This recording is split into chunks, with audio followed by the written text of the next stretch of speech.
Over the last few decades, a controversial practice has taken root in sports science academies and youth leagues across the globe. It is known as dermatoglyphics, the specific practice of analyzing an athlete's fingerprints to predict their future physical potential. Proponents of this method claim that the specific patterns on the tips of your fingers can profile your natural speed, strength, and coordination. Some commercial services even boast up to 90% accuracy in identifying future elite competitors. According to these reports, different rich flows directly correlate to specific motor capacities, mapping out a player's explosive strength, their raw agility, and overall coordination before they even step onto a field. The logic relies on a compelling biological premise. Human fingerprints and the central nervous system develop simultaneously, sharing the exact same embryonic window during fetal gestation. Because both systems emerge from the same developmental timeline, dermatoglyphics offers an attractive proposition to coaches, a macroscopic, unchangeable biological marker that supposedly reflects an athlete's hidden motor potential. This vintage fingerprint card illustrates the forensic standard of identification. While sports practitioners enthusiastically use these scans to find talent, forensic experts who study fingerprints for a living argue that these inked ridges tell you absolutely nothing about a person's physical capabilities. That skepticism is shared at the highest levels of academia. A memorandum issued by the Russian Academy of Sciences explicitly evaluated these predictive sports claims and classified them as scientifically unsupported practices. The conflict hinges on a subtle distinction. No one debates that fingerprint patterns are genetically determined. What is fiercely contested is the leap from recognizing a hereditary trait to using it as a reliable predictor for athletic performance. To determine if an athlete's destiny is truly written on their hands, we have to evaluate the actual embryological origins of fingerprints and weigh them against the methodology published by sports science advocates. Around gestational week 6, fetal hands are indistinct protuberances. By week 15, fingertip geometry is largely locked in. During this window, accumulations of embryonic tissue form volar pads on the fingers. Their size and shape dictate how the skin will fold. As the surrounding tissue grows, the epidermal cells multiply and buckle against these volar pads. The shape of the pad during this cellular buckling determines the resulting ridge flow. This document shows the 3 fundamental fingerprint patterns. A low, broad volar pad creates the relatively straight lines of an arch. A high, narrow pad forces tight concentric circles, forming a whorl, and an asymmetrical pad creates a loop pattern. While the broad categories of these patterns are hereditary, the exact execution involves random variables. They are an arbitrary physical byproduct of tissue growth, not a blueprint for performance.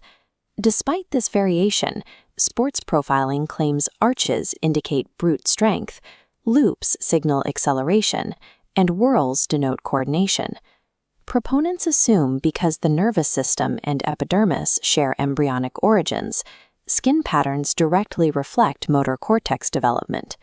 Severe congenital conditions, such as Down syndrome or Kabuki syndrome, can present correlated markers in dermatoglyphic patterns due to systemic disruptions in embryonic development.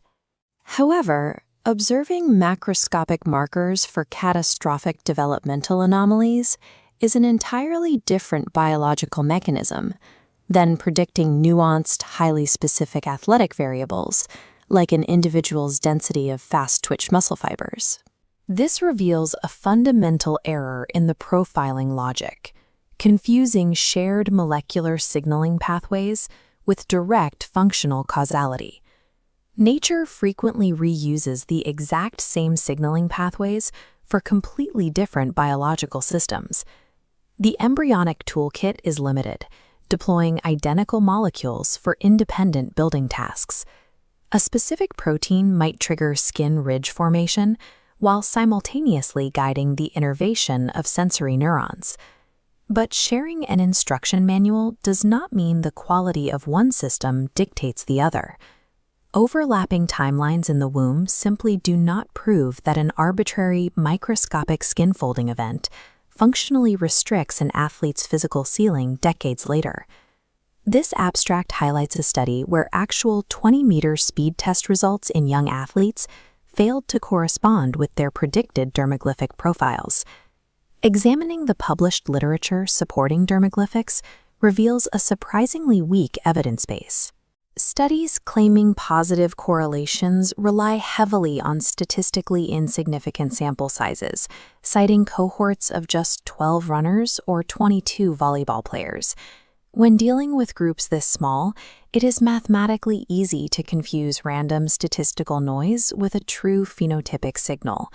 Furthermore, the field suffers from a severe lack of long-term, double-blind trials. Few studies record a child's fingerprints, wait 15 years without coaching bias, and verify if predictions materialized. The 90% accuracy claimed by commercial sports reports is derived from comparing tiny subsets of current athletes, lacking a foundation of rigorous scientific evidence. Yet commercial software generates detailed sports reports for youth academies, using complex spider charts to quantify an individual's agility or endurance down to the decimal point. These profiles are generated using mathematical formulas that weigh ridge counts and pattern types against existing databases of elite athletes, producing a score they label as epigenetic characteristics. But this introduces a massive risk of circular reasoning. Profiling elite athletes and noticing they share certain fingerprint distributions assumes the prints caused the success, rather than simply being an incidental, random trait. Coaches seek simple tools to identify the next generation of talent, but these reports offer a predictive certainty that the underlying biology simply cannot provide.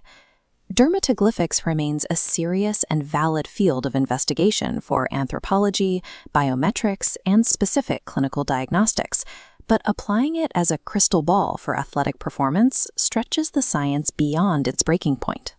The practice has gained traction in professional leagues by pairing a plausible biological hook, the shared embryonic timeline, with highly specific but statistically underpowered research data. To date, major scientific institutions maintain that there is no robust evidence linking the geometry of fetal volar pads to an adult's raw speed, their maximal strength, or physical coordination. This photograph shows an athlete under legitimate physiological monitoring on a treadmill.